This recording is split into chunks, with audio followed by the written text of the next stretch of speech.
We've already seen that if we have a function, we can take the derivative of that function to find an expression which will tell us the slope of the tangent line to that curve at any point on the curve, and that also will tell us something about the instantaneous rate of change along the curve at any point. But what if what we know is an expression for the slope of the tangent line?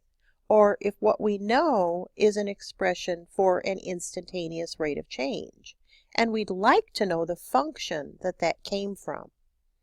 Well, then we'd have to use an antiderivative to get back to our original function.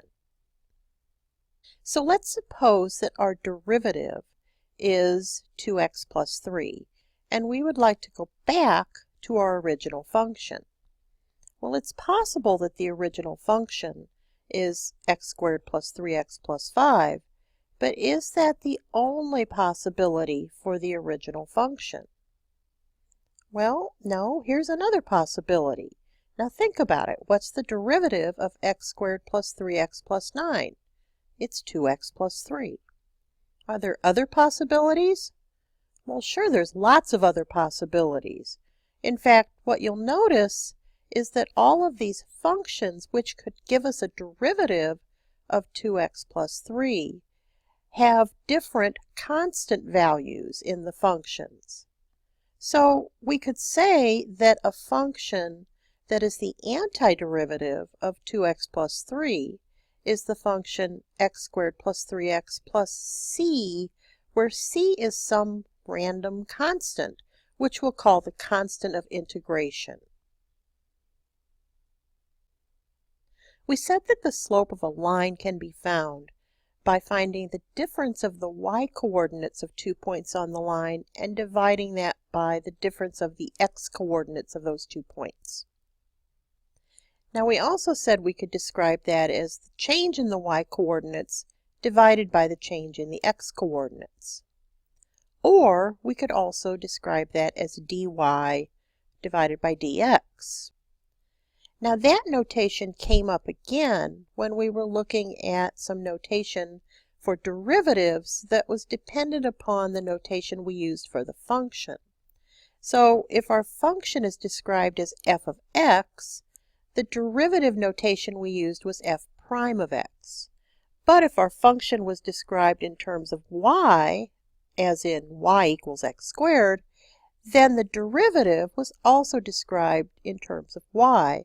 So we could say dy divided by dx.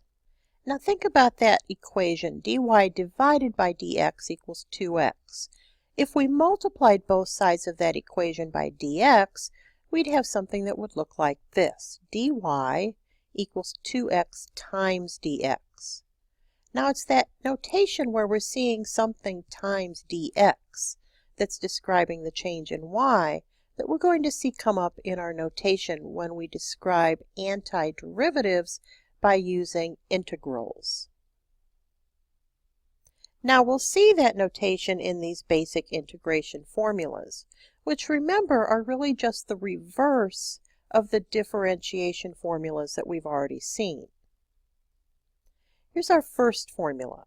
The integral, which means antiderivative, of k dx equals k times x plus c. Now in this case, k means a constant. So what this is saying is if we take the integral of the antiderivative of a constant, we're going to get the constant times x plus some arbitrary constant, c. So for example, if we're finding the integral of 4 dx, that would equal 4x plus c. Remember that c is our constant of integration. It could be any number. Our second basic integration formula looks a little complex, but it really isn't.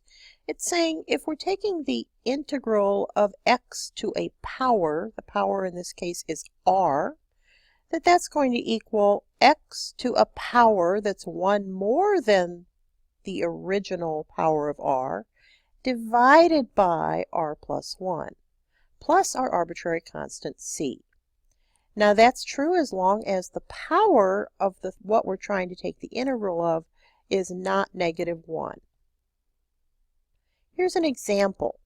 If we want to integrate x to the 5th dx, we're going to increase the power on our x by 1, so that would be x to the 6th, and then divide by the new power. So x to the 6th divided by 6 plus our arbitrary constant of c. Now in the last rule we said that the power on the x could not be -1 in order to use that rule. That's because if the power is -1, as in x to the -1, then what we're really looking at is the integral of 1 over x. And that integral is going to remind you of our derivative rule for the natural log. You remember that the derivative of natural log of x was 1 over x.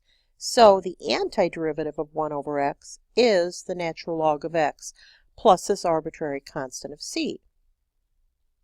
So the integral of 9 over x dx is 9 times the natural log of x plus c. That's because the derivative of 9 times the natural log of x plus c is 9 over x.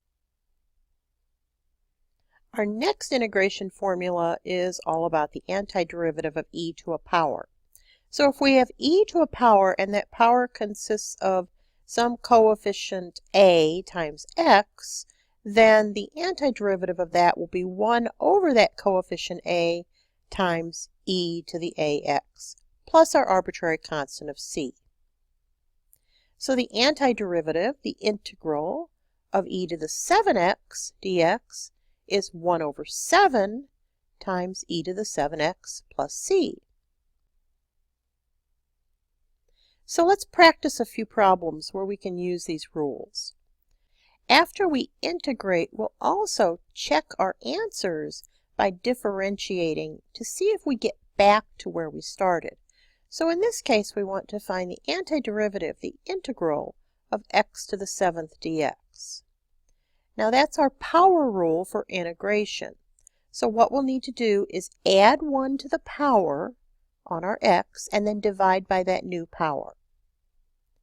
So we'll have 1/8 x to the 8th plus our arbitrary constant of c. Now to check that, we would find the derivative of 1/8 x to the 8th plus c. The derivative of 1/8 x to the 8th is 1/8 times, and here's our power rule for derivatives, 8x to the 7th, and the derivative of a constant is just 0. And then 1/8 times 8x to the 7th is x to the 7th, which means we're back to where we started. So we know we did find the right antiderivative of x to the 7th.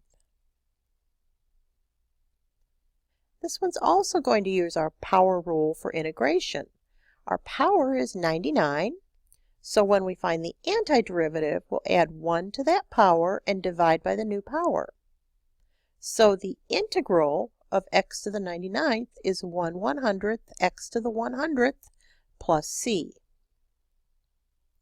To check that, we could take the derivative of 1/100th x to the 100th plus c, which is 1/100th times 100x to the 99th, or just x to the 99th, and we're back to where we started. Now this one may not look like our power rule for integration, but it is, and it's obviously that, if we rewrite the square root as an x to the 1/2 power. So now we'll just add 1 to the power and divide by the new power, and we'll have 2/3 x to the 3/2 plus c as our integral. To check that, we could take the derivative of 2/3 x to the 3/2 plus c, which is 2/3 times 3/2 x to the 1/2, or x to the 1/2, which is the same square root of x we started with.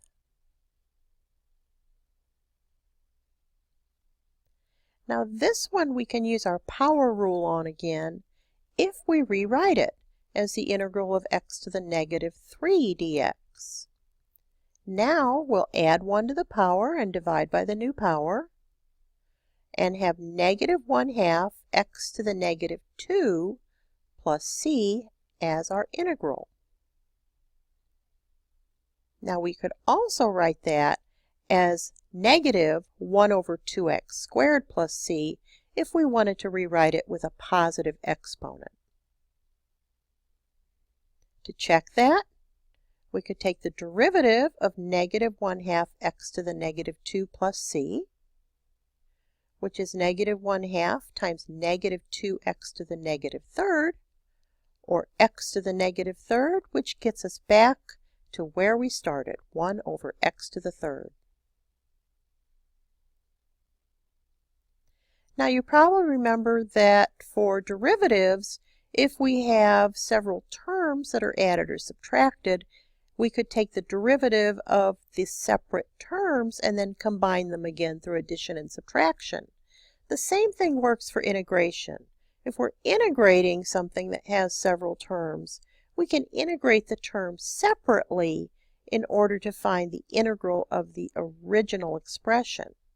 So in this case, the integral of 3x to the 5th dx is 3 times 1/6 x to the 6th. The integral of 7x squared is 7 times 1/3 x to the 3rd.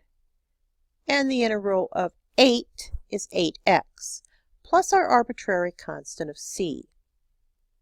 So if we multiply the fractions together in the first two terms, we'll have an integral of 1/2 x to the 6th plus 7/3 x to the 3rd plus 8x plus c.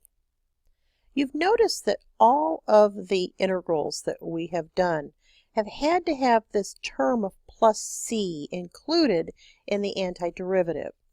And we saw the reason for that if we take the derivative of this expression now, that taking the derivative of that arbitrary constant will give us a term that's 0. So that last term, that constant, could be anything. Well, there is actually a time when you'll be able to figure out what that arbitrary constant is supposed to be, but we'll need to know a little more information in the problem. So here's an example of a problem where we will be able to find that arbitrary constant of c. Find the function f such that f prime of x, the derivative of x, is x squared, and f of negative 1 equals 2. We know the derivative of this function is x squared. So we can use the antiderivative of that to find the function. We can integrate x squared dx to find out what this function is. So the function is x to the 3rd over 3 plus this arbitrary constant of c. Now I'd like to look at some graphs so we can get a visual idea of what that really means for our function to be x to the 3rd over 3 plus this value of c that we don't know. Now here's the graph of y equals x to the 3rd over 3 minus 1. So in this case, that value of c is negative 1. But we said we didn't know what the value of c was. That's why we called it an arbitrary constant. If the value of c changes, in this case we're making the value of c larger, then the graph is just going to move. So in this case it's going to move up. It'll always move vertically when we change the value of c, either up or down. So in essence, if we can figure out a value for c, that would anchor the graph. So for example, right here, c is 4.33, 4 1/3. Or right here, the value of c is 3. So if we can figure out what the value of c is, we'll know exactly where our graph is. But in order to do that, we're going to have to know a point on the graph. Well, we're given a point on the graph. The point is negative 1, 2. So we'll substitute negative 1 for x, and we know that that expression then has to equal 2, which means that the value for c has to be 7/3. So the equation has to be f of x equals x to the 3rd over 3 plus 7/3. Let's review one other thing before we go to one last problem, and that's this idea of marginals. Now, we looked at marginal cost and marginal revenue and marginal profit, and all of those were telling us something about the cost or the revenue or the profit of one more item.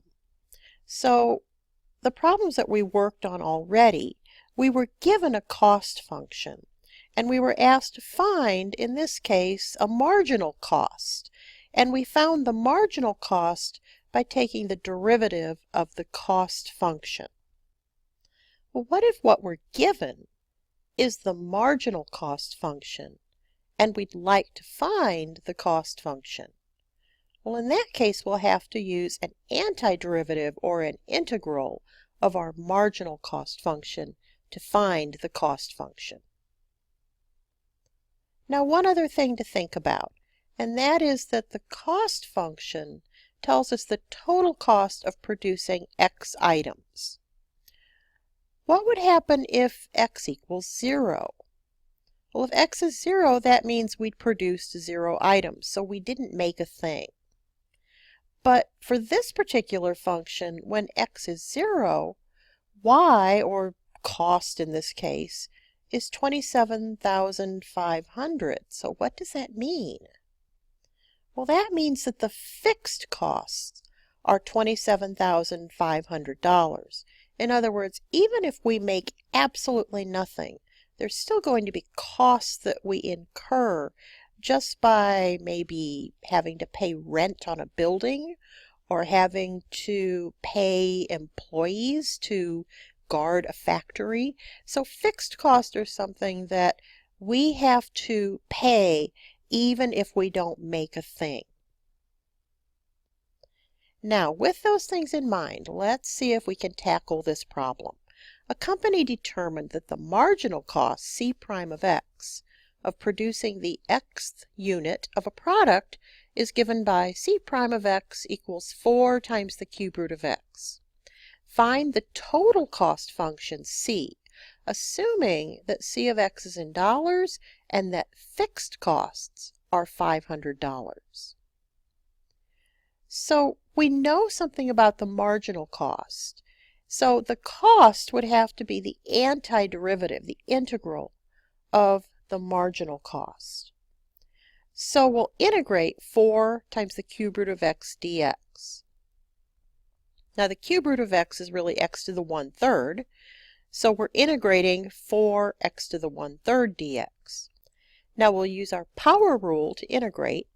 So we'll have 4 times x to 1 more power, so x to the 4/3 divided by that new power, plus c, which is 3x to the 4/3 plus c. So we have a cost function, but it also includes this arbitrary constant of integration called c. Now to figure out what that c is, we're going to have to use the fixed cost to help us get there. And we know that the fixed costs mean the cost of producing no items would have to be our $500. So C of 0, that's producing 0 items, is equal to 500. That means when X is 0, the cost is 500. So when X is 0, C is 500, which means our cost function is 3x to the 4/3 plus 500.